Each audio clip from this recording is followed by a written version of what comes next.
Namaste, Jai Hind and welcome to this edition of The Right Stand. I am Anand Narsimhan. Katchatheevu, a barren islet about 14 nautical miles off Rameshwaram in the Ramanathapuram district in Tamil Nadu, has sparked off a massive political debate just before the Lok Sabha elections. Prime Minister Modi accused the Congress and the DMK of not safeguarding the state's interests.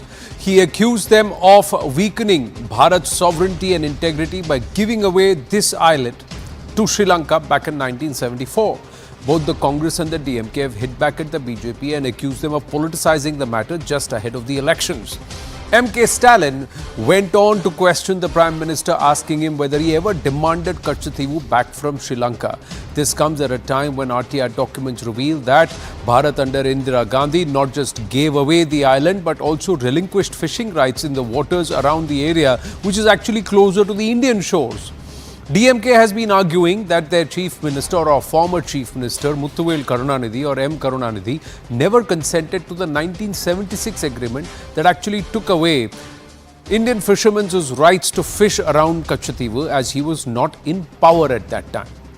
Now, a Sri Lankan document, and we have a copy of it here on the right stand with us. This is the latest document that's been unearthed. A Sri Lankan document of 2008. This is from 2008. Accessed by CNN News 18, reveals the agreement signed between the two nations, and the agreement says the document is a reply of Sri Lanka's then Foreign Minister Rohita Bogalagama in the Sri Lankan Parliament in September 2008.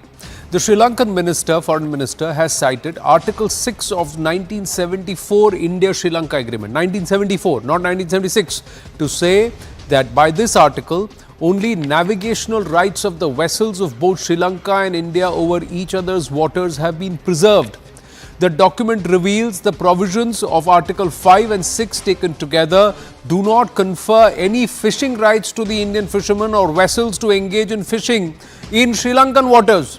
So, which they deem all that area around Katchatheevu as per the 1974 agreement. The minister said all that Indian fishermen could do post 1974 in terms of rights to access the Katchatheevu region was to dry their nets and catch. So there is no talk about fishing at all. They say control of the waters determined as falling within Sri Lankan waters. Article 5 of the 1974 agreement provides, subject to the foregoing, Indian fishermen and pilgrims will enjoy access to Katchatheevu as hitherto and will not be required by Sri Lanka to obtain travel documents or visas for these purposes. Travel documents or visas. That's the one part. The other part says, Article 6 states the vessels of India and Sri Lanka will enjoy each other's waters, such rights as they have traditionally enjoyed therein. By this article, only navigational rights of the vessels of both Sri Lanka and India over each other's waters have been preserved. So this is the Sri Lankan interpretation.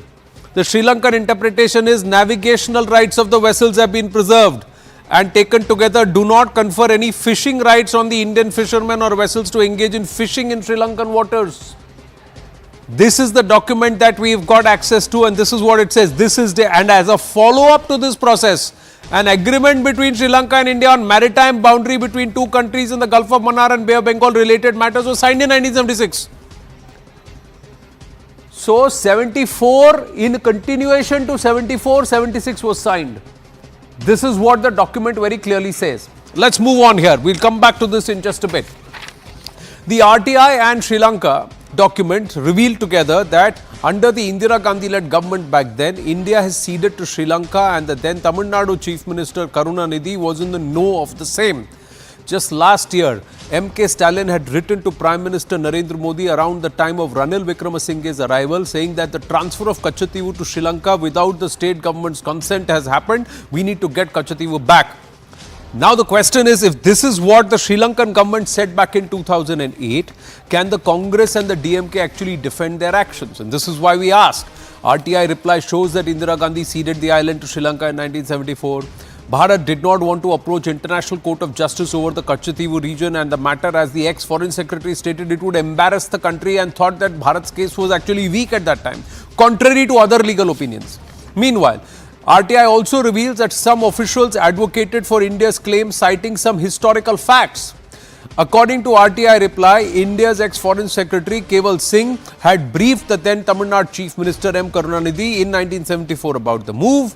A Sri Lanka document now reveals that India not just gave away the land but also surrendered fishing rights in Katchatheevu in 1974 itself, and the 1976 agreement only cemented the entire matter. So who is being economical with facts there? Who gave away the rights? And should the people of Tamil Nadu not know who is taking them for a royal ride? And there is a reason behind this. Ladies and gentlemen, as we say Namaste and Jai Hind to our guest this evening, Tuhin Sinha, National Spokesperson of the BJP, L Hanumantaiah of the Rajya Sabha MP of the Congress, and we have Anand Ranganathan, scientist, author and political commentator. Namaste, Jai Hind again to everybody. The reason why we say this is that not just last year, Mr. Hanumantaiah, if you look at the Congress and the DMK manifesto, the DMK manifesto ahead of Lok Sabha elections, kindly peruse to all our viewers, you can look it up online. I think clause number 6 mentions the government's state parties in Tamil Nadu for the Lok Sabha elections. Their central manifesto says we will take back Katchatheevu in the interest of fishermen and also national security. They are actually stating a missile center on Tamil Nadu, just a few hundred kilometers away from Katchatheevu, and citing national security. The DMK has stated in its manifesto this time, sir. So they expect the people to not remember that is a DMK patriarch who himself gave away Katchatheevu. Yes. So the DMK, which is now claimed that Katchatheevu Island has to be given back or get back from Sri Lanka, has to know the then Chief Minister, Mr. Karunanidhi, who has, in consultation with Government of India, has given this Katchatheevu Island for strategic purposes to Sri Lanka along with the consent of the Government of India. So the question now is, can we revive the agreements which we have entered 50 years ago today, and without having a mutual consent, can we do that? That is the question. It is not only the Katchatheevu Island issue, there are many issues surrounding India. We had entered into agreements of so many countries. Can we revive those agreements and come back with the original status that we are going to get back? According to me, this is not a diplomatic, strategic decision any government could take at this point of time. And these kind of issues should not be the election issues. That is point number 1. It will spoil the moral courage of the country in front of other countries, big or small, that we have to make these issues today after 50 years, that we have to get back such unconditional. And it is not given away just like that. It is a mutual agreement with the state government as well as the Government of India. It is not one-way decision either of the state government or of the central government. Such decisions to review, there must be a discussion over the foreign affairs. The Foreign Affairs Secretary has to have a discussion with Government of India and the other country, whether it is Sri Lanka or Mr. Hanumantaiah, you are missing the woods for the trees totally, yes, sir. Because because sir, the issue is not about review. The issue is about the fact that this was given away with the full knowledge of both entities in person. And based on what you just said, yes, are you trying to say that Mr. M.K. Stalin is lying? He has written 21 letters regarding the same. Are you trying to say that that the DMK, your ally, the Congress... One minute. Here, let me complete. 2 questions. Are you trying to say that Mr. M.K. Stalin is either lying or being economical with facts? Secondly, are you trying to say that your partner in the India alliance, your partner in Tamil Nadu, the DMK is wrong in putting it as part of its manifesto that they will take back Katchatheevu? Because they are the ones making it political, no? See, if they put it in the manifesto. I am not telling that Mr. Stalin is lying in claiming Katchatheevu Island. I am not telling that he is lying. You should not mistake and should not misinterpret. Point number 2. No, sir. Mr. Before Stalin is taking saying such that issues, Tamil Nadu leaders, Mr. I- Karunanidhi was never taken into consent, into confidence. They are saying the Congress did it of their own volition. Tamil Nadu was never in consent. No. So, you just said both of them were in consent. So, I'm asking I'll you. come to the point now. I will come to the point now. Without the consent of the Tamil Nadu government, the government of India cannot hand over this. They cannot have an agreement like this. It is just impossible. And you also know what Mr. Jaishankar has said to the RTI question, RTI query. We have that information. What? The present External Affairs Minister, then the Foreign Affairs Secretary, has said that Katchatheevu was given not just like that or not. No. He has not said anything like that. Legal rights has been given. No. He has not said anything like that. No. Let's not be economical with facts. First up, 2015, do you know the RTI reply? Should I read it out to you? I will read out the RTI reply. At that time, were these at that time were these documents out, sir? Had these documents been released? Were these documents that have been released 50 years hence? Because there's a rule. Classified documents are released 50 years after the occurrence of the event. So, these documents have been released now. So, at that time, these documents that were released, were these documents in public domain? Maybe, may not be. You can't, there is The no maybe, either they were or they weren't. You can't say maybe may not be, sir. If these documents were not in public domain, in parliament, could the government have made any claim other than what was there in public domain at that time? This is what, sir, I've got the RTI reply. See, RTI reply 27 fact. 27 January 2015. Date, I have Sri Aladi Guruswamy. That's the reply to him. Please refer to your RTI application. Question. I want a detail about Katchatheevu, whose real owner of this island is India or Sri Lanka, and do you have any written documents of the ownership? Please send all the above details, sir. That's the query. With respect to the division of the ministry, the responses available for the information sought by the applicant is as follows. Katchatheevu Island lies on the Sri Lankan side of India-Sri Lanka international maritime boundary that was delineated by the 1974 agreement demarcating it to the Park Straits and a subsequent 1976 agreement demarcating it to the Gulf of Mannar and Bay of Bengal. This did not involve either acquiring or ceding of territory belonging to India since the area in question had never been demarcated. Under the agreements, the island of Katchatheevu lies on Sri Lankan side of the India-Sri Lanka international maritime boundary line. This is what the reply says. 1974-76 agreements are in the annexure of this letter for reference of the applicant. But the conversation and the documents preceding this was not in public domain then. Ji, now please. See, the agreements in 74 and 76 did not involve either acquiring or ceding the territory belonging to India. That is the answer given by the secretary, minister now. Sir, my question is, the territory belonging to India is not acquired by Sri Lanka or not but that is based on the information that was available on public domain. Agreement says, at that time, sir, these documents which were classified documents had not been released. Now these documents have been released wherein it says that Mr. Muthuvel Karunanidhi was briefed twice. You the other part of it. But yes, sir. Do you say that Karunanidhi's consent was not taken? So are you saying that Mr. Stalin is lying? That is exactly what I am trying to ask you, Mr. Hanumantayya. Are you saying that your partner in Tamil Nadu is being economical with facts and is deliberately politicizing Katchatheevu, which you say should not be politicized? Because they made it part of their manifesto. No, they have made it for their manifesto. So that's not politicizing. Does not have that. Yes. It is politicizing. Yes. So you are saying DMK is politicizing it? They are politicizing. You just said that they should not be politicized. So that means you are saying what DMK is doing is not correct. I am still of the opinion this kind of issue should not be politicized. So you are saying as a Congress Rajya Sabha MP that the DMK is making a mistake and it should not politicize this matter. So that is what you are saying. Yes, they should not politicize this. DMK is saying Congress didn't tell us. You are saying DMK always knew. Tuhin Sinha and Anand Ranganathan coming to you. Yes, Tuhin Sinha. Why are you politicizing it, sir? Namaste, Anand. Namaste, everybody.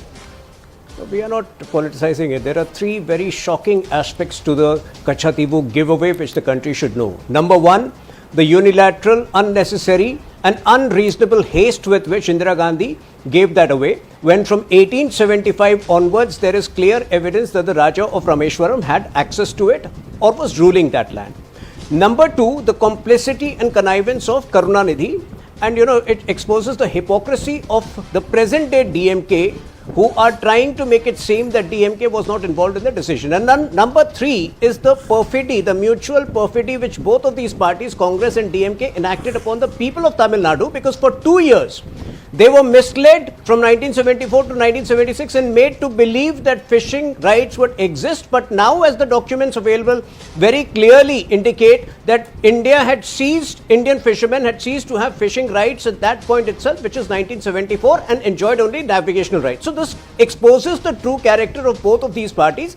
But the hasty Katchatheevu giveaway should not be seen in isolation. It should be seen in a series of very fallacious, very erroneous judgments which Congress governments have taken in the last 50 years, whether that was giving away, referring the POK issue to UN General Assembly against the wish of the then cabinet, whether that was Nehru making a statement like not a blade of grass grows on Ladakh, so it does not matter to Ladakh, does not matter to us. A similar statement was made on Katchatheevu, that since it is of no significance to us, we should not mind giving it away.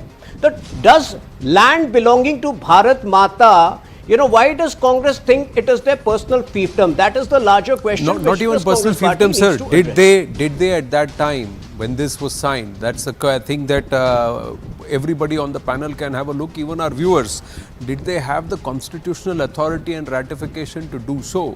That's the big thing. Is it wide ab initio of ultra wires? The constitution of Bharat itself, the constitutional provisions of Bharat itself in 1974 is a big question many people are not answering. This is not somebody's personal fiefdom, yes, but in personal relations, can you compromise the nation without taking the parliament, cabinet and also making the constitutional amendment ratification in public? Because this note very clearly says that only few select cabinet ministers, 2 cabinet ministers know before M Karunanidhi is briefed. The opposition is also not briefed. Yes, Dr. Ranganathan. Now in this case, who's politicizing it? And was it or not imperative to clarify on Katchatheevu if the DMK makes it part of their manifesto that we will reclaim Katchatheevu Island? Good evening, Anand, and good evening to my fellow panelists. I have, as you know, very high regard for Mr. Hanumantaiah. He is very intelligent and erudite. But I dare say, for him to say that Katchatheevu should not be made an election issue or a political issue, I am astonished. Because this is exactly the reason why Katchatheevu must be made an election issue.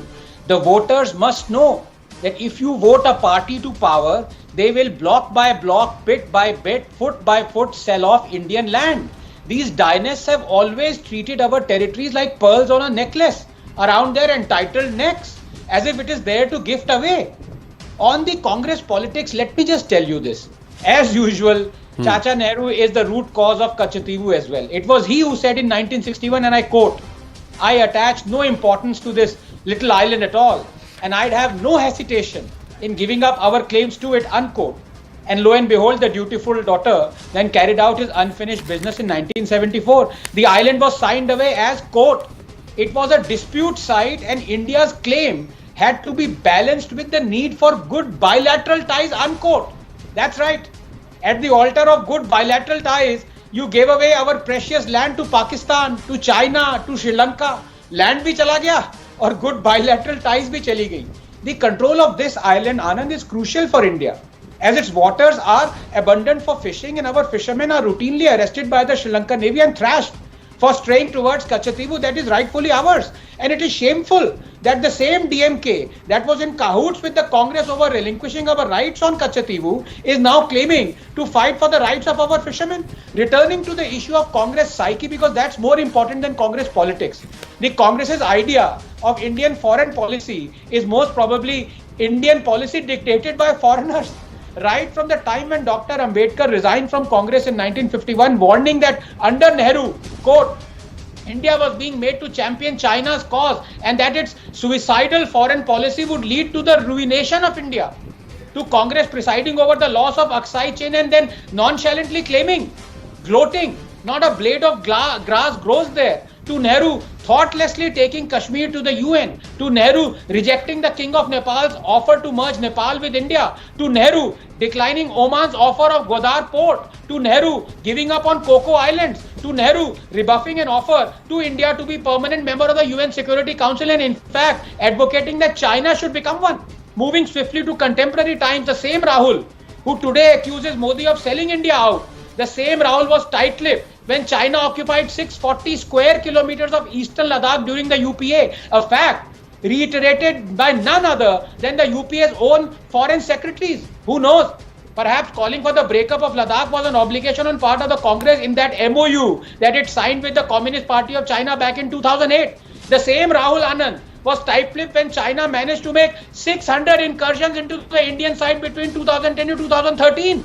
The same Rahul remained silent at our shameful capitulation in the Sharm el-Sheikh agreement under UPA where we allowed the insinuation that we were fomenting trouble in Balochistan. Worse, finally 30 seconds, Air Chief Dhanoa is on record saying that the Indian Air Force wanted to bomb terror hideouts in Pakistan in the wake of 26/11 but was forbidden to do so by Prime Minister Manmohan Singh. Kashmir, Ladakh, Coco, Katchatheevu, these are pearls in the necklace that adorn the dynast's neck, as I said. Small mercy. The entire necklace hasn't been taken off and gifted away, but who knows?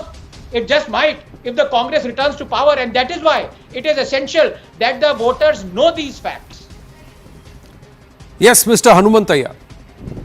What are you going to tell the DMK now, sir? Yeah. The DMK is playing the cat and mouse. Good cop, bad cop, both of the DMK. No. The DMK has taken the stand now during the elections. That is point number one. And all these days, they were raising this issue without referring to Karunanidhi's acceptance into this. And if they claim that Karunanidhi has no knowledge of this, can we agree with that? So, but we can 21 letters have been written by Mr. Muthuvel Karunanidhi Stalin. That means MK Stalin. I know about it. One more thing. That has to be clarified. One more thing. See, India with its neighboring states, neighboring countries must have a useful relationship, a cordial relationship. That is the basic thing. For a country like with a big population and a big democracy, we should have cordial relationship with the small countries surrounding us. Even if we have to give up territory that is critical for us, security-wise. Today, sir, there are oil blocks that in Katchatheevu and Delft Islands, the Sri Lankans are auctioning those blocks, and it is China state-owned companies. I am not endorsing that. Chinese state-backed companies which are bidding for those blocks. Do you know that? Why should we have cordial relationship? Because we may be a big democracy and a big territorial country, but surrounding us, if the countries which we don't have a cordial relationship, the country's security will be in danger. We must also know that.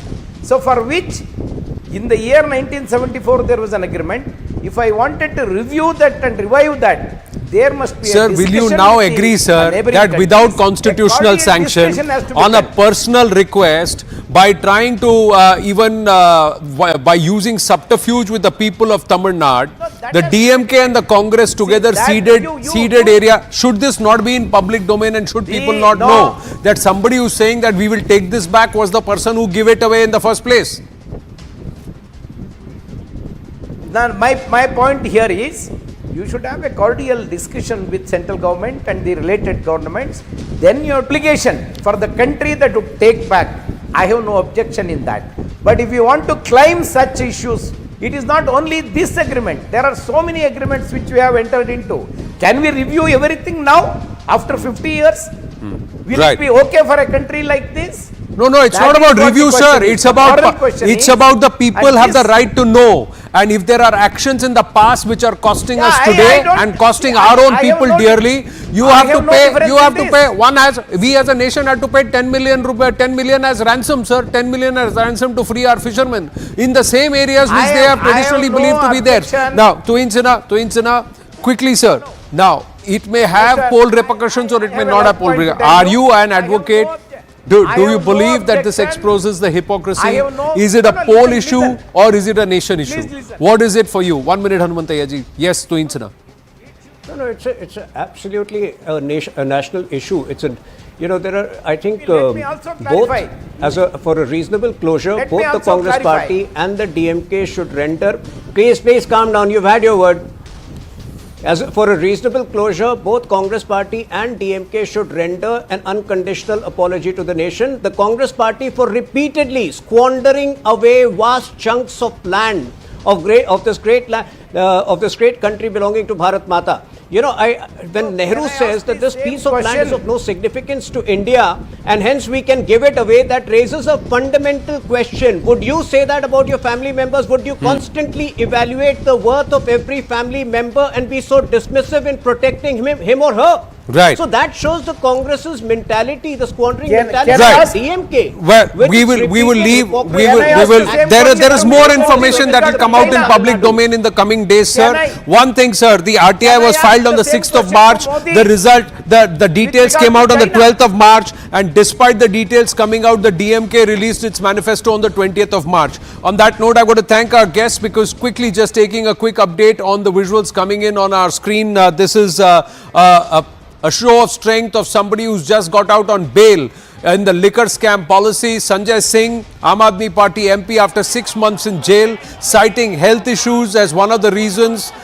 Some liver issues is what he had told the court, and the court setting strict conditions that he cannot leave India. His passport is confiscated. He cannot speak about the entire case, and some other stringent conditions. Has now stepped out of jail, and even as he steps out, Aam Aadmi Party workers displaying a show of strength there, and also some celebration. He's expected to meet Sunita Kejriwal, wife of the Delhi Chief Minister Arvind Kejriwal. Arvind Kejriwal is currently in cell number 2 or jail number 2 of Tihar jail. Anshul now joins us with more details. Anshul, so is he stepping out of jail and heading straight to meet Sunita Kejriwal? Sanjay Singh. That is the plan of action of the Aam Aadmi Party at this point in time. As soon as Sanjay Singh stepped out of the Tihar jail, he addressed these supporters who had gathered over here and said that the top leaders are inside the jail cell, and their next mission is to make sure that they build more pressure on the government and they go ahead with more force. Definitely the manner in which Sanjay Singh came out and addressed the people over here had a lot of energy. Now, since this is the first kind of a victory that the Aam Aadmi Party is claiming since the entire investigation was started by the CBI 2 years ago. Now the Aam Aadmi Party wants to make sure that they leave no stone unturned in propagating this message that the Enforcement Directorate does not have any proof against the leaders. But remember the manner in which Sanjay Singh bail was not opposed. That also tells a lot that how the Enforcement Directorate is very, very confident that they have ample amount of proof that is required in this entire matter. So yes, it remains to be seen how will the entire politics around it go. But yes, the Aam Aadmi Party is in no mood to back down now, and they'll make sure that they make the right noises as Sanjay Singh has finally come out from Tihar jail. Well, thank you for your update, Anshul. And on that note, ladies and gentlemen, we're going to take a very, very short break. Joining us on the other side is Union Minister Hardeep Puri, a former diplomat who served in Sri Lanka, and he gets candid on the Katchatheevu issue. Stay with us.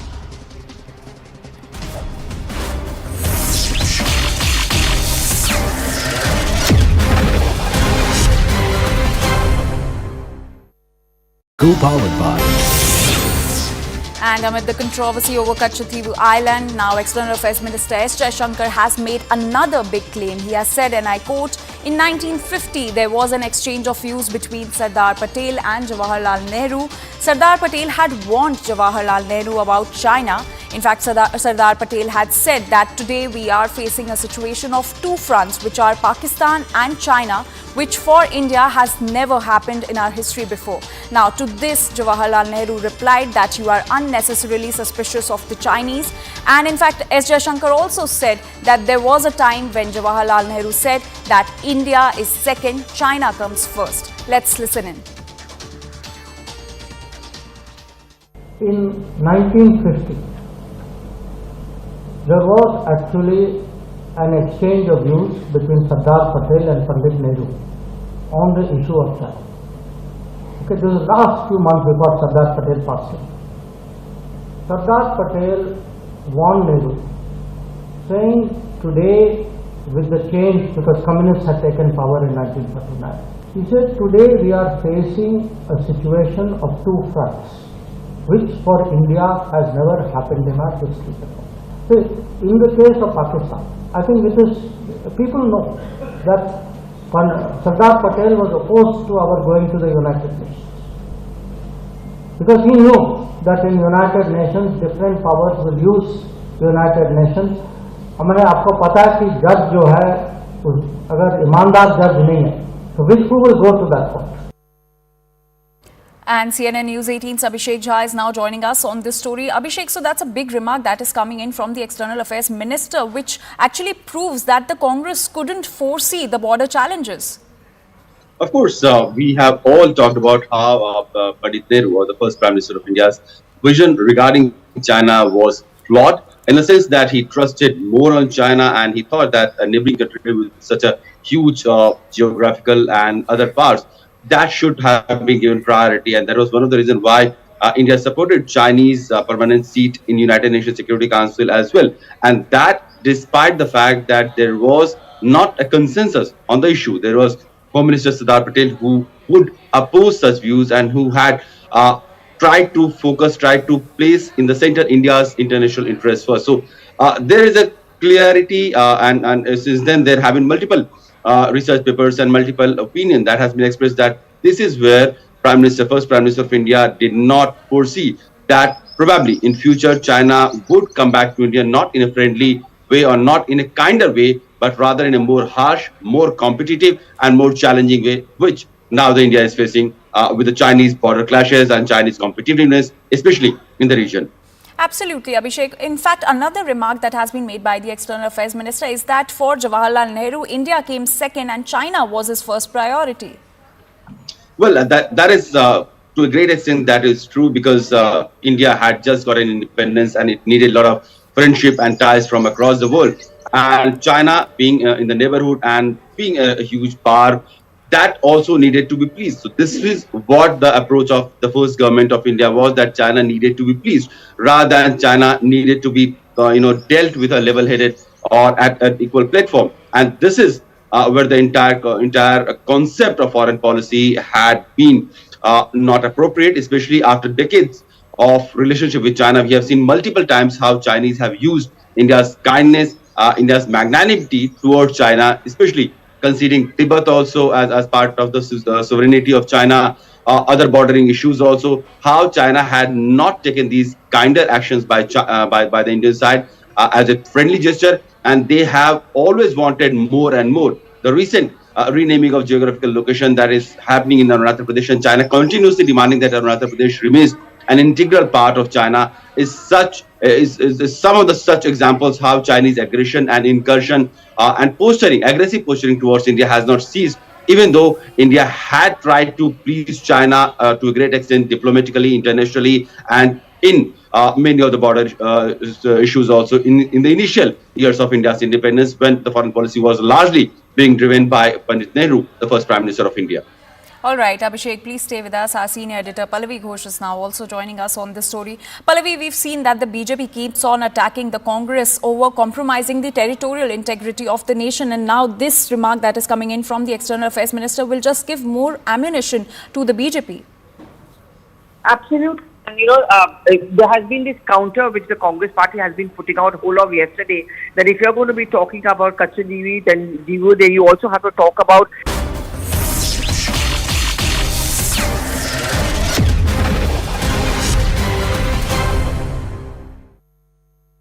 Namaste and Jai Hind, ladies and gentlemen. He's a man who's worn multiple hats through his glowing career. He's currently Union Minister, but somebody who keeps an eye on what's happening in and around us. Oftentimes we ask, have historic decisions of the past cost us strategic advantage today in the present? We as Bharat, are we compromised in our national security and our interests because of certain decisions that have been made by political entities or our leaders in the past? One of the issues that is currently the subject of conversation and debate is Katchatheevu. which means a barren island, a stretch of about 1.5 kilometers, 285 odd acres. It's right sandwiched between Bharat and Sri Lanka and that area. Joining us now is Union Minister Dr. Hardeep Puri. Hardeep Puri ji, namaste, Jai Hind. Sir, I'm going to thoda aapko maazi mein le jaunga, in the sense in the past when you've served in Sri Lanka, you know this story. So let me ask you, what is your understanding of this issue of Katchatheevu? Interesting that you should be asking me this question, because some of our friends in the opposition saying, यार क्या मुद्दा उठा दिया, 20-30 साल पुराना है. ये 20-30 साल पुराना नहीं, ये 50 साल पुराना मुद्दा है. और मुझे इसके बारे थोड़ी सी जानकारी इसलिए नहीं है कि मैंने श्रीलंका में, Lakshmi and I served in Sri Lanka. We were there during a very eventful phase. जब पूर्व प्रधानमंत्री राजीव गांधी जी ने इंडिया श्रीलंका एग्रीमेंट वर्कआउट किया था प्रेसिडेंट जयवर्धने के साथ, and we were trying to bring ethnic peace on that island in what is now called Sri Lanka. It was then called Ceylon. But I remember this issue, and I have done some reading on this issue, because this year the event relates to 1974, and that's the year I joined the Indian Foreign Service. So I recall at that point of time, and that's the starting point, of asking how, why, with whose approval. I think we would have forgotten about this issue. It's not been raised because of what you, my friend Anand, describe as serious strategic considerations. Okay? I don't think that is the issue. The issue boils down, in my view, to the nature of decision making at that point of time 50 years ago. You had a party in office in Tamil Nadu, the DMK. You had a Congress party in office here. Right from the point of, I'm a student of Sri Lankan history and South Asian history. I'm a great admirer of that country. I've devoted some of my, most difficult time and trying to wage peace there. So I'm talking like an admirer. The party in office in Tamil Nadu in 1974, point A. Point B, 2024. This is point B, 2024. The DMK issued its manifesto on 20th of March. And Anand, I'm going to read out paragraph 27 of the DMK manifesto. That paragraph 27 says, reclamation of Katchatheevu. Approximately 200 kilometers from Katchatheevu, the Kulasekara Pattinam rocket launch site is located. Okay? Measures will be taken. Now, watch the case. Measures will be taken to reclaim Katchatheevu to ensure India's security and to protect the welfare of the fishermen. Now, two issues involved here. Security of India and the welfare of fishermen. Okay? Basically, they want to go into the elections due shortly with the plank of taking back Katchatheevu. So the question arises, what was their attitude in the year of the Lord 1974? I will read out to you two short paragraphs from the record of discussions of the then Foreign Secretary, Sri Singh, with the then Chief Minister of Tamil Nadu, Sri M Karunanidhi, whose son, Sri M Karunanidhi Stalin, is today the Chief Minister. And what I will read out, and then you put an interpretation, I will not. He says, on the substance of the proposal, the Chief Minister indicated that he was inclined to accept the suggested solution. And we'll come to the suggested solution in a minute. His difficulty was, however, that he could not take the opposition into confidence without sharing with them the knowledge about the oil strike and convince them about the need to accept the compromise. So a compromise is being suggested by someone. We are not going into whether the compromise was good or bad. That's not the issue. He wanted to know whether the Prime Minister had sounded the opposition. Coming to the crust of, Foreign Secretary said that to his knowledge, the proposal was known only to 1 or 2 senior cabinet ministers, and that probably Prime Minister would like to have the views of the Chief Minister of Tamil Nadu before discussing it with the opposition leaders. So, my friend, we have a classic situation here. A civil servant who is a foreign secretary goes as emissary of the Prime Minister, then the late Srimati Indira Gandhi ji, to Chennai, then Madras, and tells the Chief Minister, here we have a proposal. That proposal involves a compromise. I can go into the substance of it if you like. The result of which is that the international maritime boundary will be looked at in such a way that Katchatheevu falls into Sri Lankan waters. Okay, number one. Number two, now he says, the Chief Minister, having once again signified his general acceptance of the suggested solution, said that for obvious political reasons he could not be expected to take a public stand in favor of it. Otherwise, in 1974 you didn't take a public stand on it. Today you are in your manifesto saying we want to take it back. This is the short point. They agreed to something that the central government led by the Congress party, by the late Srimati Indira Gandhi, suggested to them, and then he goes on this para 15 to say something even better. The Chief Minister, however, assured Foreign Secretary that he will help keep the reaction at a low key and would not allow it to be played up. What does this mean? It means, in essence, that the DMK was a party to that decision. We are not going still into the good or bad, but it was a party to the decision. It collaborated with the central government in order to try and retain and subdue the public reaction which was going to come. This is the crux of the point. And the central government played along. Now, this is just what Katchatheevu. Let me give you 1 or 2 other facts which will provide you an indication of what the mindset of the decision. And I'm a student of South Asian history. In 1956, mark the date, 1956, the government of Ceylon, headed by a Prime Minister called SWRD, Bandaranaike, Solomon West Ridgeway Dias Bandaranaike, passed the Sinhala Only Act. The Sinhala Only Act is the starting point of all the problems of Tamils in Sri Lanka. There are 2 kinds of Tamils, the plantation Tamils and the Indian Tamils there, and the Jaffna and Trinco Tamil. They started immediately. It affected their language. They became second-class citizens all over. But what happened in India? If you were then such a great champion of the Tamils, you should have done something to pursue their interests. But Panditji, and I'm not blaming him, I'm merely saying because of his lack of full understanding, he welcomed the Sinhala Only Act. When we served in Colombo, and I'm talking about the years 1984 December to 1988 or so, when I was there, I was political counselor, first secretary political. Very often at the High Commissioner's residence, Shrimati Bandaranaike, that is Srimavo Bandaranaike, would very often, in response to questions asked by different Indian diplomats or the press, that was a time when the Sri Lankan ethnic crisis or the problem of the Tamils was at its height. You know, there were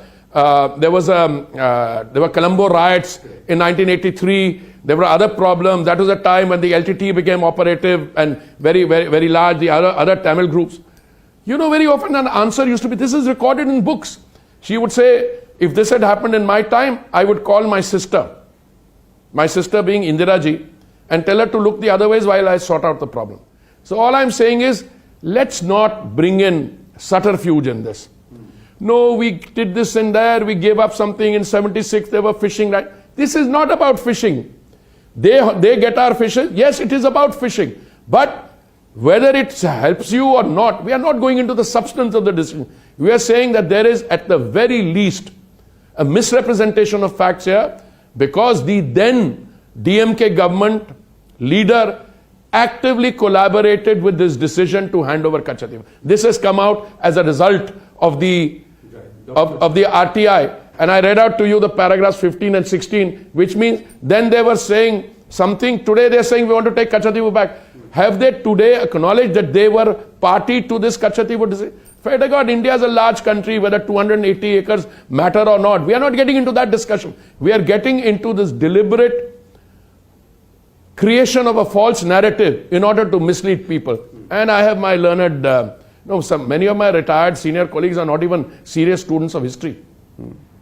One of the explanations given, and would you agree and bear with us on that? One is Mr. Chidambaram says that the exchange of 6 lakh Indian Tamils happened. So that settlement came through. The other part that DMK says is 74, yes, we may have agreed, but in principle we were promised by the Congress that the fishing rights will not go away.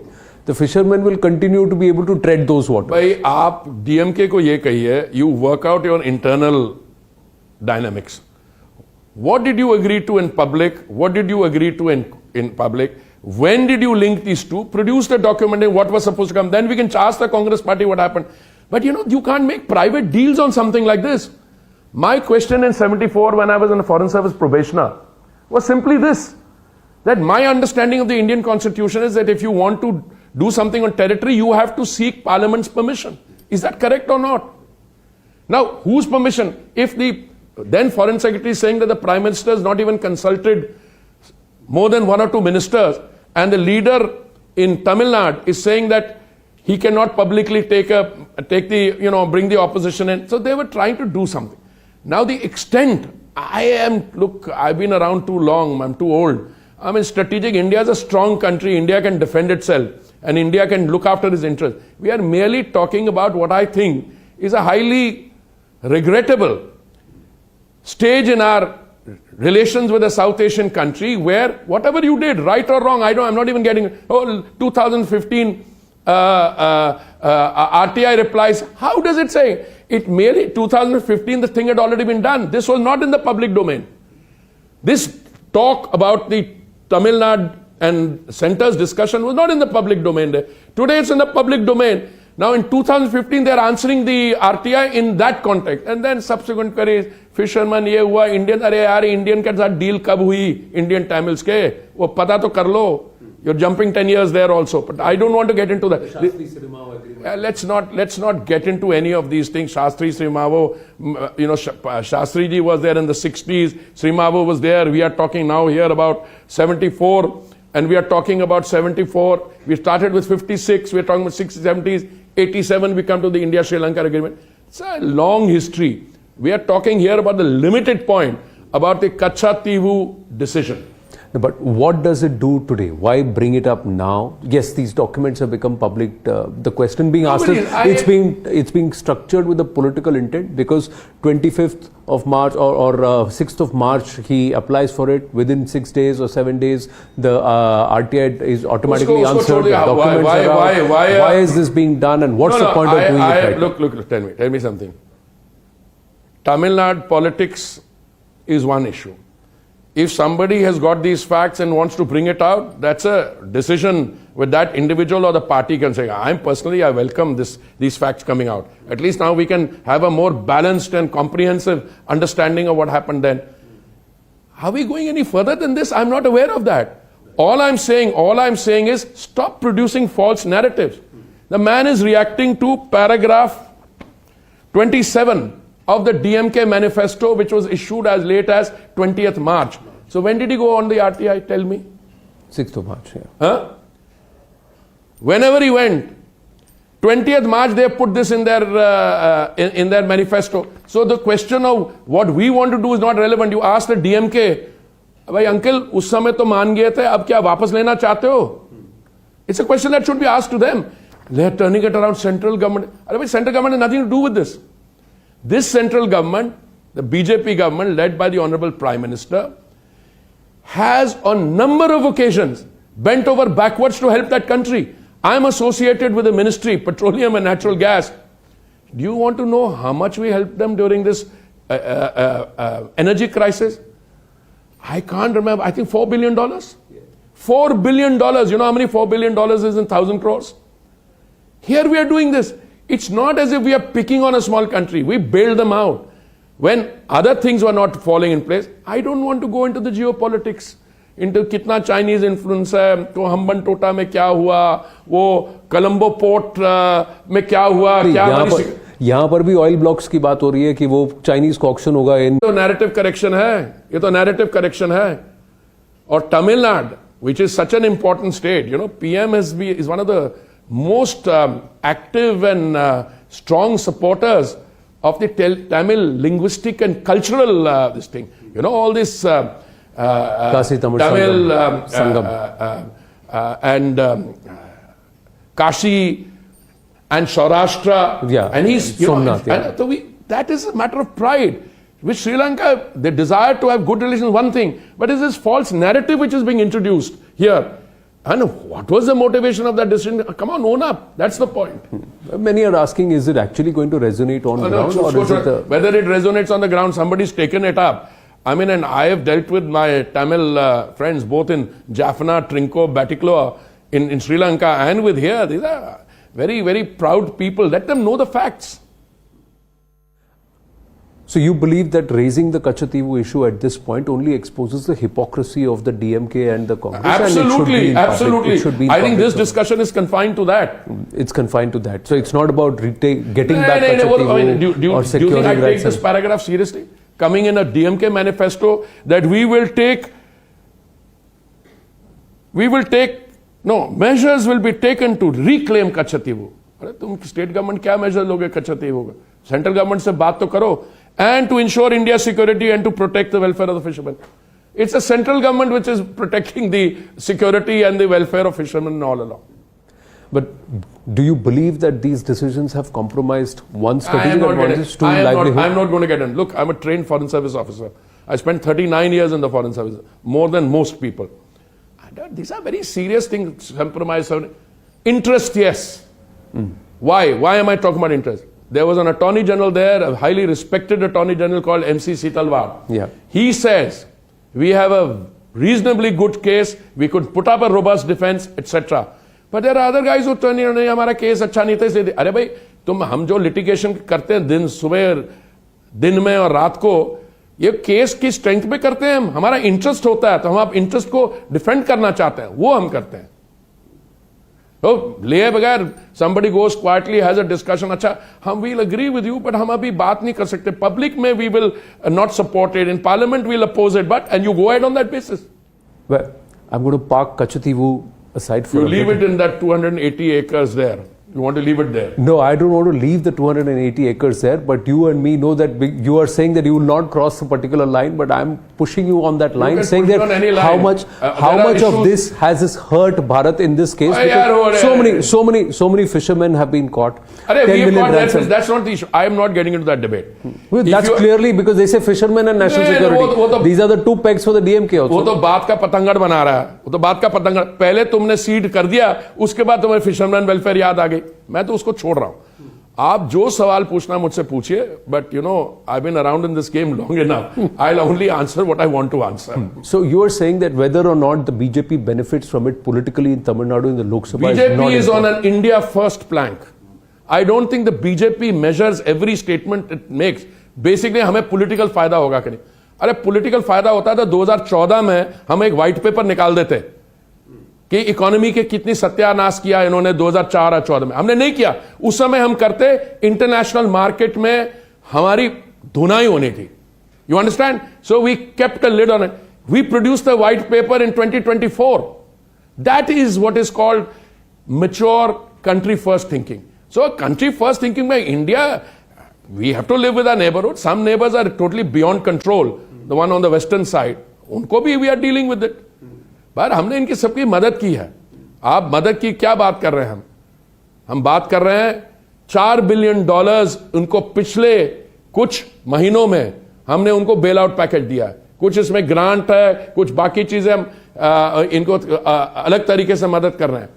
So we are a big country. We're going to be a $5 and then a $10 trillion economy, and we know how to conduct ourselves in the international arena. Right. Well, final 5 minutes, sir, I'm going to take from you. And we are sitting in the national capital, so I have to ask you this. Aapne kaha we are a party which it would be so disappointing if you didn't ask it. We are a party that puts India first, is what you said about the BJP.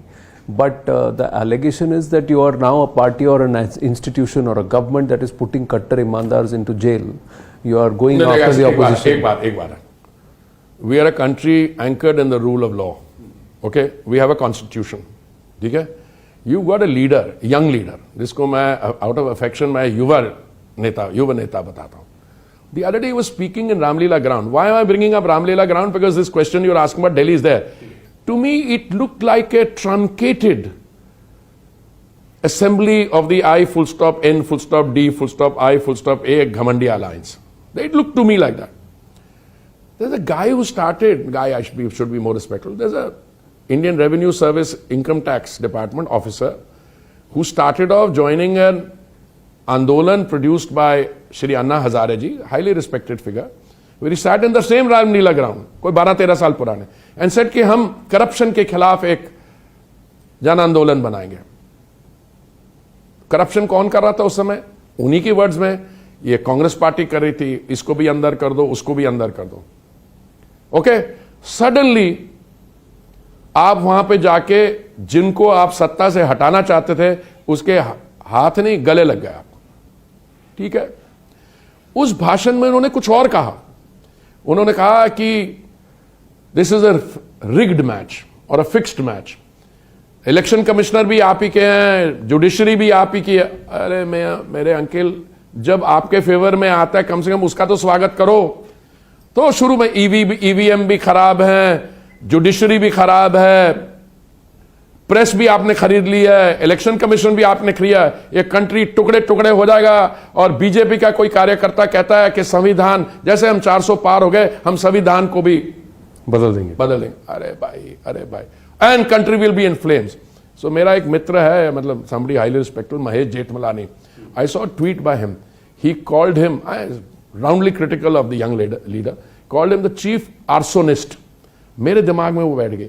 ये जिस किस्म की politics Rahul Gandhi कर रहा है ना, chief arsonist, ये शुरू केजरीवाल जी ने की थी. Rahul Gandhi is become affected by the Kejriwal bug on arson.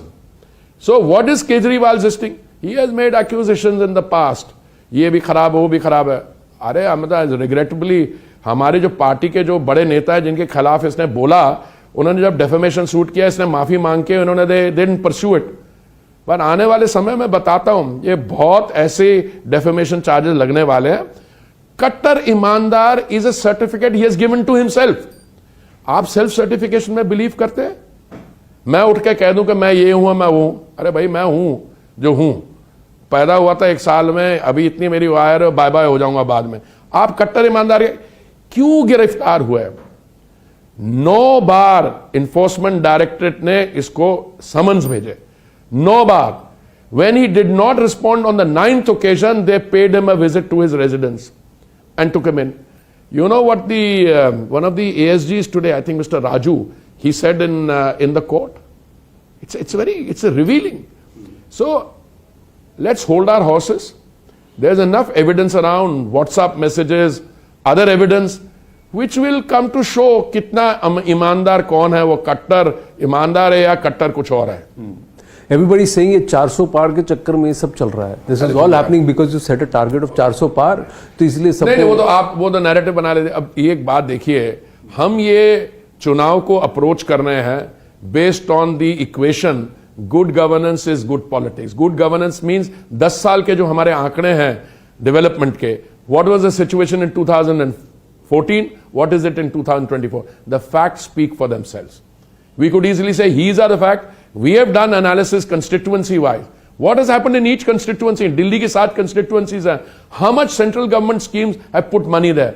और इन्होंने क्या किया? तो एक दिन मैं क्यों आपको बता रहा हूं, one of them made a statement, central government ने क्या दिल्ली के लिए. अरे बताएंगे आपको कंस्टिट्यूएंसी वाइज क्या हमने किया और आपने क्या किया. But we are also now the process is beginning. No, I think Kejriwal ji is dialled a wrong number. It seemed to be an attractive startup when it was conceived, conceptualized and implemented. Today I think they have even if I have to say it, an existential crisis on their hands. They have to now worry about what's going to happen to them. How many of them, I use the word which I said this is a new age Rabdi Devi ji in the making. Abhi kal maine padha ke 52 of their AAP MLAs went to see her. So, that's open to any political party.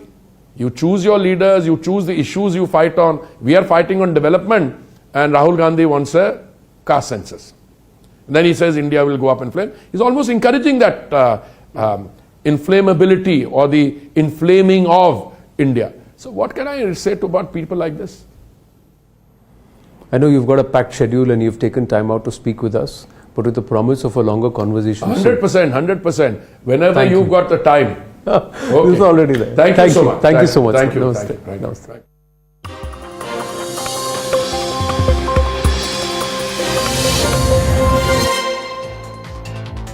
Good evening, this is Brass Tacks. I'm Zaka Jacob. Let's try and put the focus now squarely on what has been happening in the Congress camp. Today, the Congress leader Rahul Gandhi filed his nomination papers from Wayanad, the constituency that he won in 2019. If he were to win again, which is most likely going to be the case from this constituency in the Malabar region in North Kerala, he will be winning from Wayanad for the second time running. Last time he won by a massive 4 lakh votes. So even if he were to lose 2 or 3 or 5% votes or even 10% votes, that margin is so commanding that he is in pole position to retain this constituency. But that is not so much the talking point tonight.